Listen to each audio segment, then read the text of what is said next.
Hello दोस्तों, NCERT government exam में आपका स्वागत है। दोस्तों देखिए, अगर आप किसी भी एग्ज़ाम को देने जा रहे हैं दोस्तों, या तो एसएससी का हो या रेलवे का हो या ग्रुप डी का हो, ठीक ना, या एलपी का हो, किसी भी एग्ज़ाम को देने जा रहे हैं दोस्तों, तो ये वीडियो एकदम देख कर दे जाइए। देखिए, ये वीडियो बनाने में दोस्तों पीडीएफ बनाने में बहुत समय लगा है, ठीक ना। तो इसके लिए दोस्तों मैं आपसे उम्मीद करता हूं कि आप 100 लाइक इस वीडियो पर जरूर देंगे दोस्तों। और देखिए, एनटीपीसी का दोस्तों एग्ज़ाम चल रहा है 12th लेवल का। यहाँ से 15 से 20 क्वेश्चन हर शिफ्ट में पूछे जा रहे हैं, 15 से 20 क्वेश्चन, ठीक ना। चलिए सो स्टार्ट करते हैं। इस वीडियो में सभी टॉपिक कवर करेंगे एक ही वीडियो में। थोड़ा सा वीडियो बड़ा हो सकता है, लेकिन टॉपिक कवर करेंगे कम समय में, ठीक है। सैन्य अभ्यास पुरस्कार, नियुक्ति, या इसके अलावा भी जो यहाँ पर लिखा है, इसके अलावा भी दोस्तों बहुत टॉपिक इसमें हैं। चलिए दोस्तों देखते हैं। देखिए, सबसे पहले सैन्य अभ्यास को कवर कर लेते हैं। सैन्य अभ्यास दोस्तों हर शिफ्ट में पूछ रहा है, हर एग्जाम में भी पूछ रहा है। देखिए सो अगर संप्रीति सैन्य अभ्यास पूछे दोस्तों तो भारत और बांग्लादेश के बीच होता है, ठीक ना। मित्र पूछे दोस्तों, मित्र शक्ति तो भारत और श्रीलंका के बीच होता है, तो श्रीलंका भारत के पास है तो इसलिए मित्र है उसका, ठीक ना। इस तरह याद रखिए। मैत्री पूछे तो भारत और थाईलैंड हो जाएगा। वज्र प्रहार पूछे दोस्तों तो भारत और संयुक्त राज्य अमेरिका हो जाएगा, तो संयुक्त राज्य अमेरिका सबसे बड़ा देश है तो उसके पास वज्र है, वज्र, ठीक ना। युद्ध अभ्यास पूछे तो युद्ध तो संयुक्त राज्य अमेरिका ही करता है क्योंकि सबसे ज़्यादा बड़ा है, ठीक ना। तो इस तरह याद रखिएगा। नोमेडिक एलिफेंट पूछे तो भारत और मंगोलिया के बीच होता है दोस्तों। गरुड़ अभ्यास पूछे तो भारत और इंडोनेशिया के बीच होता है, भारत और इंडोनेशिया के बीच होता है। शक्ति अभ्यास पूछे दोस्तों तो शक्ति तो भारत और फ्रांस, तो जिसके पास शक्ति रहेगा वो फंसा लेगा, ठीक है, जिसके पास शक्ति रहेगा वो फंसा लेगा।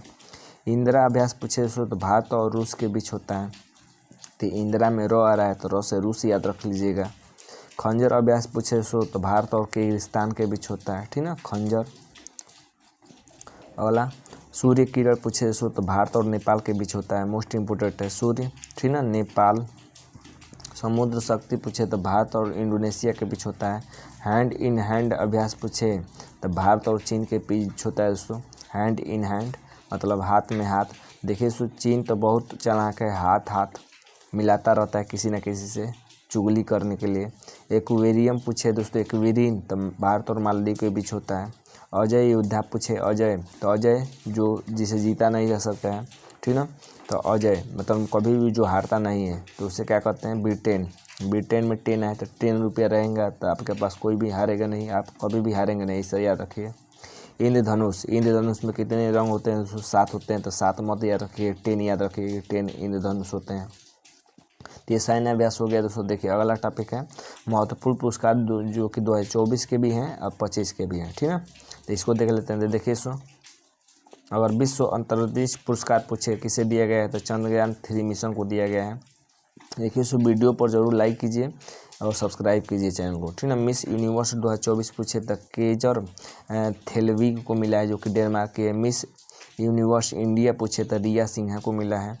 मिस वर्ल्ड 2024 पूछे तो ओपल सुचाता चुवांगश्री जो कि थाईलैंड की मिल रहा है। फेमिना मिस इंडिया 2024 पूछे तो निकिता पोरवाल को मिल रहा है, ठीक ना। प्रित्जर पुरस्कार पूछे तो लियो जिया कुन को मिला है। पुलित्जर पुरस्कार पूछे तो वाशिंगटन पोस्ट को मिला है दोस्तों। ज्ञानपीठ पुरस्कार पूछे तो जगत राम भद्राचार्य गुलजार को मिला है। ज्ञानपीठ पुरस्कार ये 58 नंबर का था, 59 याद रखिएगा, 59 दोस्तों विनोद कुमार शुक्ल को मिला है, ठीक ना। एबेल पुरस्कार जो कि मैथ में दिया जाता है तो ये मिला है मसाकी काशीवारा जो कि जापान की है। MS स्वामीनाथन पुरस्कार पूछे तो BR कम्बोज को मिला है, ठीक ना। 34वां अगर व्यास सम्मान पूछे तो सूर्यबाला को मिला है जो कि कौन देश को वासु वेणु की डायरी के लेखक हैं। 33वां 137 सम्मान पूछे तो प्रभा वर्मन को मिला है जो कि रुद्र साहित्यिक हैं, ठीक ना, इनका पुस्तक है। अगला है कि साहित्य अकादमी पुरस्कार हिंदी में किसको मिला है तो गगन गिल को मिला है मैं जब तक आई बहार के लिए। और जबकि साहित्य पुरस्कार अंग्रेजी में किसको मिला है, स्ट्रीन कीरे रिपीट नाइट्स के लिए मिला है, ठीक ना। अब अंतर्राष्ट्रीय सम्मेलन देख लेते हैं। सम्मेलन आपके हर शिफ्ट में पूछ रहा है। देखिए G7 शिखर सम्मेलन 2025 पूछे कि कहाँ होगा या होने वाला है, तो कनाडा में, ठीक ना, कनाडा में हुआ है। G20 शिखर सम्मेलन 2024 अगर पूछे तो ब्राज़ील में हुआ था, 2025 साउथ अफ्रीका में होगा। G20 वाला 2025 साउथ अफ्रीका में होगा। 6वां बिम्स्टेक शिखर सम्मेलन 2025 दोस्तों थाईलैंड में हुआ, ठीक ना। अगला ब्रिक्स शिखर सम्मेलन 2025 की मेजबानी कौन करेगा, तो ब्राज़ील करेगा। और आसियान शिखर सम्मेलन 2025 की मेजबानी कौन करेगा, तो मलेशिया करेगा, ठीक ना। सभी महत्वपूर्ण है। सो कोप 28 याद रखिएगा। 2023 की मेजबानी यूएई किया था। 2024 की मेजबानी बाकू अजरबैजान किया था, जबकि कोप 30 की मेजबानी दोस्तों ब्राज़ील करेगा, ठीक ना। अभी हुआ नहीं है, नवंबर में होगा। अगला दोस्तों SCO पूछे कि SCO 2025 की मेजबानी कौन करेगा, तो चीन करेगा। नाटो शिखर सम्मेलन 2025 की मेजबानी नीदरलैंड। क्वाड शिखर सम्मेलन 2024 USA। सभी महत्वपूर्ण है दोस्तों, आपको एक जगह सभी दे रहा हूँ, ठीक ना। आतंकवाद के लिए कोई पैसा नहीं, स्विट्जरलैंड म्यूनिख करेगा, ठीक ना। अब देखिए यहाँ से दोस्तों ये तीनों याद रखेगा कि एयर चीफ मार्शल कौन है, तो अमरप्रीत सिंह है।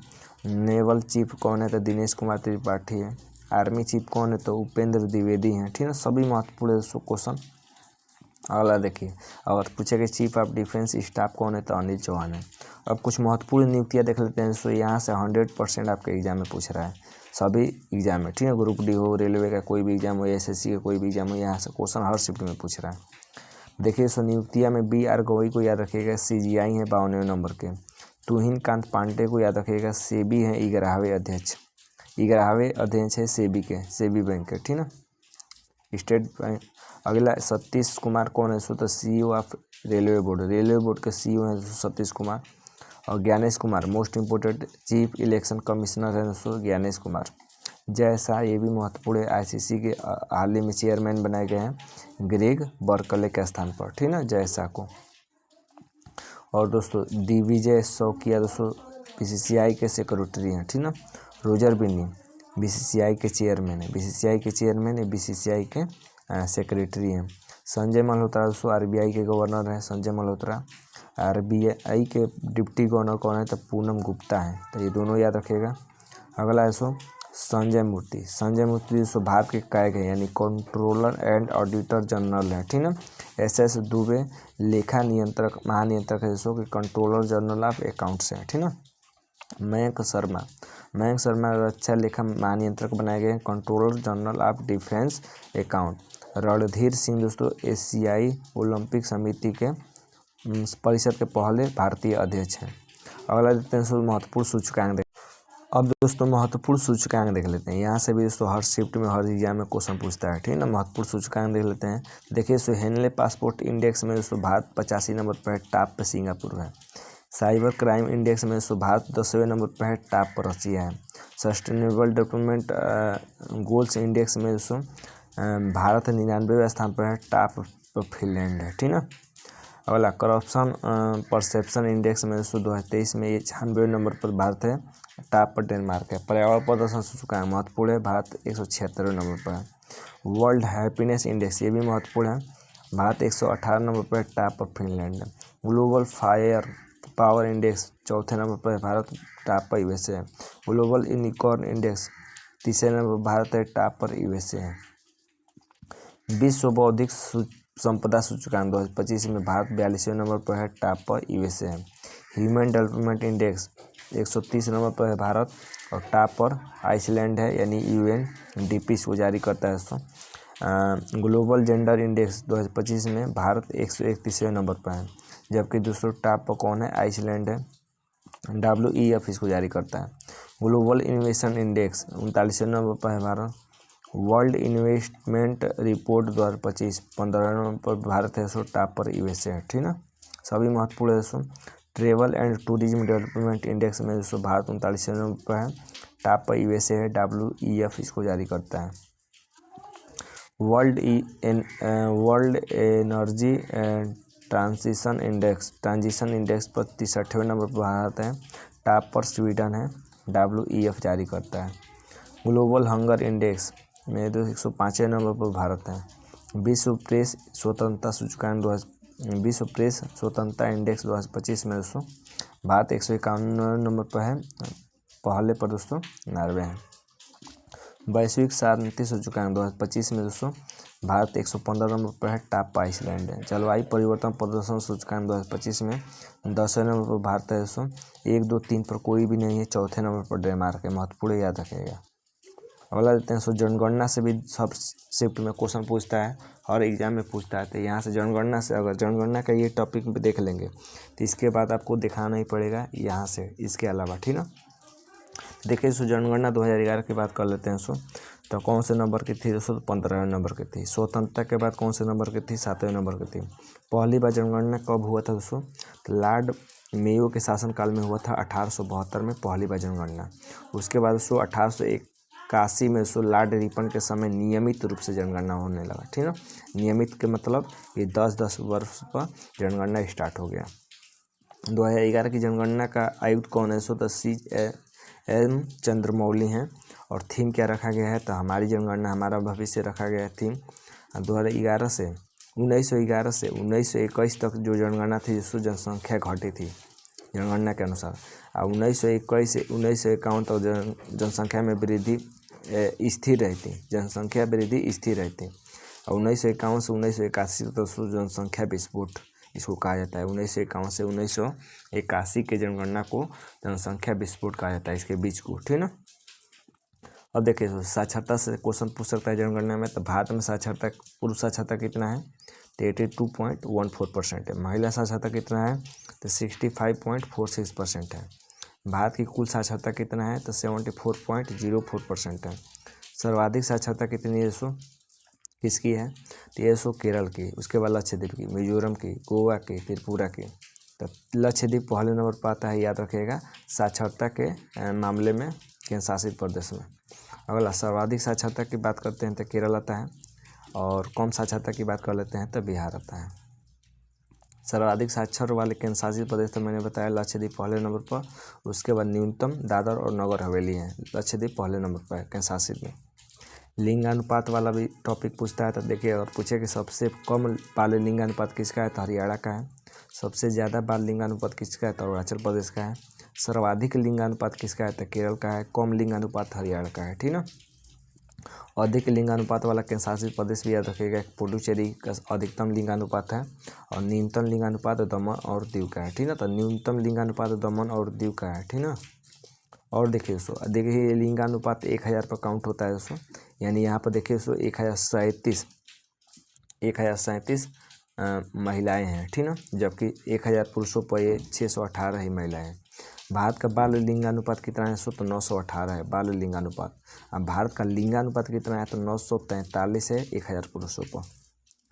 अब देखिए घनत्व से भी क्वेश्चन पूछता है 2011 की जनगणना से। तो सर्वाधिक जनसंख्या घनत्व वाला राज्य कौन है? तो बिहार है। कम जनसंख्या घनत्व वाला कौन है? तो अरुणाचल प्रदेश है।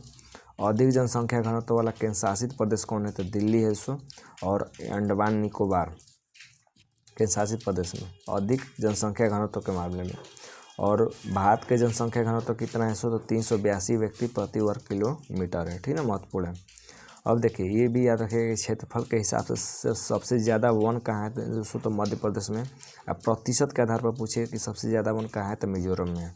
सबसे कम वन कहाँ है? तो हरियाणा में। सभी महत्वपूर्ण है, ये तीनों पॉइंट महत्वपूर्ण है। सभी एकदम दोस्तों छाँट कर लिखा हूँ एक जगह आपके लिए। तो वीडियो को लाइक जरूर कीजिए, 100 लाइक जरूर पहुँचाइए। विश्व की जनसंख्या का 70.5% दोस्तों भारत में जनसंख्या है। जनसंख्या वृद्धि दर कितनी है 2011 में? 2001 से 2011 तक तो 70.64% थी। नगरीय जनसंख्या कितनी है?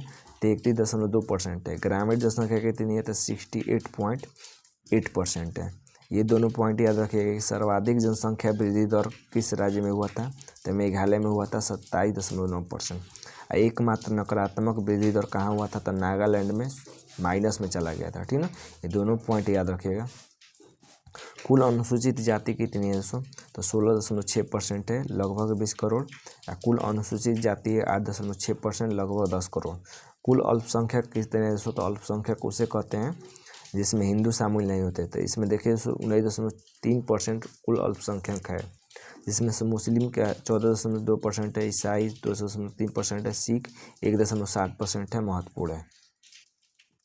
अब दोस्तों देख लेते हैं, देखिए राष्ट्रीय खेल देख लेते हैं जो 38वां राष्ट्रीय खेल 2025 में हुआ है, इसके बारे में देख लेते हैं। तो देखिए पहला जो राष्ट्रीय खेल हुआ था 1924 लाहौर में हुआ था, ठीक ना। और 37वां राष्ट्रीय खेल 2023 गोवा में हुआ था, शुभंकर मेगा था। 2025वां जो हुआ है 38वें नंबर का 38वां राष्ट्रीय खेल ये उत्तराखंड में हुआ है दोस्तों 2025 वाला। 39वां कब होगा तो मेघालय में होगा 2027 वाला। तो तीनों याद रखिएगा, 37वां गोवा में हुआ था, 38वां 2025 उत्तराखंड में, 39वां मेघालय में। अब आगे देख लेते हैं, देखते 2025 के बारे में हम लोग देखेंगे जो कि हुआ है कहाँ, उत्तराखंड में हुआ है, ठीक ना। तो उसके बारे में हम लोग देखेंगे इस वीडियो में। देखिए इसका आयोजन कहाँ हुआ था, उत्तराखंड में हुआ था। और शुभंकर क्या रखा गया था, मौली जो कि पश्चिम मोनल था। मसाल का नाम क्या था, तो तेजस्विनी। और मसाल वाहक का नाम क्या था दोस्तों, तो लक्ष्य सेन मसाल वाहक थे जो कि बैडमिंटन के खिलाड़ी है। थीम क्या रखा गया था, ग्रीन गेम्स रखा गया था। कुल गेम्स दोस्तों 35 हुए थे। मैदान किस मैदान पर हुआ था, राजीव गांधी खेल रत्न स्टेडियम, राजीव गांधी खेल स्टेडियम में हुआ था दोस्तों। ये सभी महत्वपूर्ण है, ठीक ना, जितना भी मैंने बताया सभी महत्वपूर्ण है। अब दोस्तों अंतर्राष्ट्रीय बुकर पुरस्कार भी देख लेते हैं। तो देखिए अंतर्राष्ट्रीय बुकर पुरस्कार की बात कर लेते हैं। तो देखिए किसको मिला है 2025 में, 2025 का अंतर्राष्ट्रीय बुकर पुरस्कार बानू मुश्ताक की पुस्तक हार्ट लैम्प को मिला है। तो बानू मुश्ताक को मिला है उनकी पुस्तक का क्या नाम है, हार्ट लैम्प है, ठीक ना, जिसे दीपा भावस्थी ने कन्नड़ में अनुवाद किया है। दीपा अवस्थी ने किस भाषा में अनुवाद किया है, तो कन्नड़ भाषा में किया है। नीति आयोग के बारे में देख लेते हैं। नीति आयोग से क्वेश्चन पूछता है। तो देखिए नीति, सबसे पहले नीति का फुल फॉर्म होता है national institute of transforming India होता है। प्रथम कौन थे अध्यक्ष, प्रथम सीईओ कौन थे दोस्तों नीति आयोग के, तो सिंधु श्री खुल्लर थे। और प्रथम उपाध्यक्ष कौन थे दोस्तों, तो अरविंद पनघड़िया थे, ठीक ना। वर्तमान में सीईओ कौन है, वर्तमान वाला महत्वपूर्ण है BR सुब्रमण्यम, कई बार शिफ्ट में पूछा जा चुका है कई एग्जामों में। वर्तमान में उपाध्यक्ष कौन है, तो सुमन बेरी हैं। नीति आयोग का गठन कब हुआ था, तो 1 जनवरी 2015 को हुआ था दोस्तों, योजना आयोग के स्थान पर, ठीक ना। अब RBI के बारे में भी देख लेते हैं। तो देखिए RBI यानी रिजर्व बैंक ऑफ इंडिया किस समिति के सिफारिश पर RBI आया था दोस्तों, तो हिल्टन यंग समिति के सिफारिश पर 1935 में आया था। राष्ट्रीयकरण किया गया था 1949 में RBI का। और गवर्नर कौन है वर्तमान में, राज्यपाल कौन है, तो संजय मल्होत्रा है वर्तमान में। और डिप्टी गवर्नर कौन है तो पूनम गुप्ता है, ठीक ना।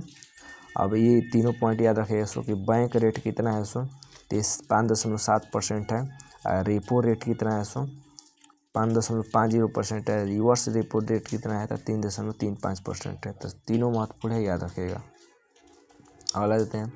देखिए रामसर स्थल भी पूछ रहा है आपके एग्जाम में, तो पूछ लिए। देखिए वर्तमान में भारत में कुल 91 रामसर स्थल है, कितने हैं 91 है।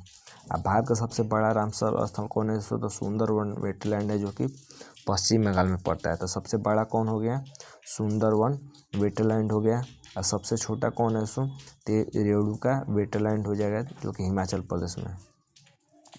हाल ही में 2 नए रामसर स्थलों की घोषणा की गई है, राजस्थान के फदौली में खींचन को और उदयपुर के मेनार को, ठीक ना। तो मेनार और खींचन ये 2 दोस्तों नए रामसर स्थल है। कहाँ के हैं दोस्तों, राजस्थान के फदौली में है, ये उदयपुर में यानी राजस्थान में ये है। अब देखिए यूनेस्को से दोस्तों आपके एग्जाम में पूछता है, यूनेस्को विश्व विरासत स्थल से। तो यूनेस्को का फुल फॉर्म क्या होता है, United Nation Educational Scientific and Cultural Organization. देखिए इतने कम समय में मैं आपको इतना ज़्यादा मटेरियल दे दिया, ठीक ना। करीब दोस्तों आपका 20 मिनट से ज़्यादा नहीं लगेगा। इतने कम समय में इतना ज़्यादा मटेरियल आपके लिए कामगार साबित होगा, ठीक ना। तो यूनेस्को का स्थापना कब हुआ था 1945 में। मुख्यालय कहाँ है पेरिस में। वर्तमान महानिदेशक कौन है तो आंद्रे ओजेल हैं, अजूल हैं, ठीक ना। भारत में कितने विश्व विरासत स्थल है 44 है। 39वां कौन है तो रामप्पा मंदिर। 40वां कौन है तो धौलावीरा। 41वां कौन है तो शांति निकेतन। 42वां कौन है तो होयसल मंदिर है। 43वां कौन है मोईदम जो कि असम में पड़ता है। और 44वां कौन है मराठा सैन्य परिदृश्य है, ठीक ना। ये सभी महत्वपूर्ण है। 44वां 43वां ये दोनों याद रखिएगा। मोईदम है जो कि असम में पड़ता है और 44वां है मराठा सैन्य परिदृश्य। विंटर गेम्स देख लेते हैं। विंटर गेम्स जिसको दोस्तों हम लोग शीतकालीन गेम भी कहते हैं, ठीक ना, शीतकालीन गेम कहते हैं। देखिए दोस्तों 2022 का शीतकालीन गेम दोस्तों चीन में हुआ था। 2026 का इटली में होगा, ठीक ना, इटली के मिलान और कोटिया शहर में। और 2030 वाला कहाँ होगा दोस्तों? 2030 वाला होगा दोस्तों फ्रांस में होगा। कहाँ पे होगा? फ्रांस में होगा। और 2034 वाला कहाँ होगा दोस्तों? तो 2034 वाला होगा दोस्तों USA अमेरिका में, यूटा राज्य के साल्ट लेक सिटी में होगा, ठीक ना। अब देख लेते हैं दोस्तों समर ओलंपिक। ये समर ओलंपिक मतलब दोस्तों ग्रीष्मकाल ओलंपिक, ठीक ना, ग्रीष्मकालीन ओलंपिक। तो ग्रीष्मकालीन ओलंपिक देख लेते हैं दोस्तों। देखिए 2020 में दोस्तों ग्रीष्मकालीन ओलंपिक टोक्यो, जापान के टोक्यो शहर में हुआ था। 2024 वाला दोस्तों फ्रांस के पेरिस में हुआ था। 2028 वाला दोस्तों लॉस एंजल्स और USA में होगा, ठीक ना। तो ये थे दोस्तों हमारे सभी महत्वपूर्ण टॉपिक जो कि आपके किसी भी एग्जाम के लिए महत्वपूर्ण है। NTPC में तो हर शिफ्ट में पूछ रहा है ग्रुप डी में, ठीक ना। तो उम्मीद करते हैं दोस्तों कि वीडियो अच्छा लगा है। 100 लाइक जरूर पहुंचाइए दोस्तों, 100 लाइक टारगेट रखते हैं। तो अगर वीडियो अच्छा लगा है तो वीडियो को लाइक और सब्सक्राइब जरूर करिए। आज के लिए बस इतना है दोस्तों, धन्यवाद दोस्तों।